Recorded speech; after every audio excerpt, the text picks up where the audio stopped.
अपन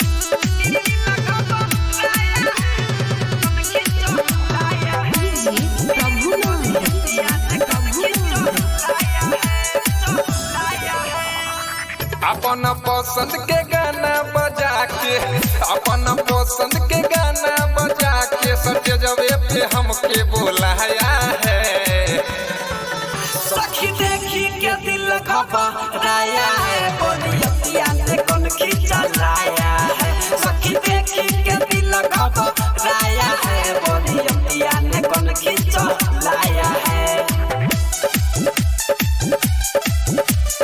Music by Mohan Yadav.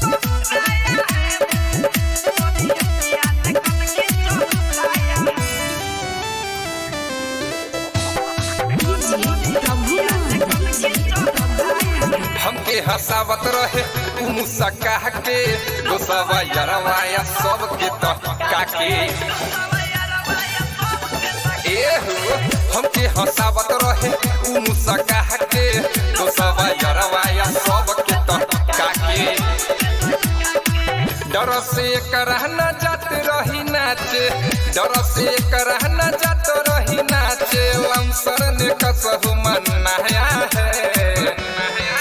सखी देखी के दिल घबराया है, बोलिया ने कौन खींचा लाया है। सखी देखी के दिल घबराया है, बोलिया ने कौन खींचा लाया है। Music by Mohan Yadav.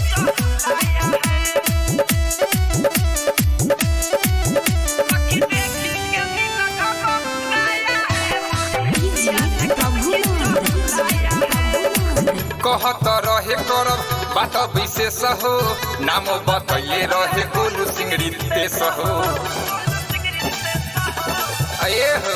कहत रहे करब बात विशेष हो, नाम बतैले रहे गोलू सिंगरी देश हो। रोशन ऋषि चुना हमरा से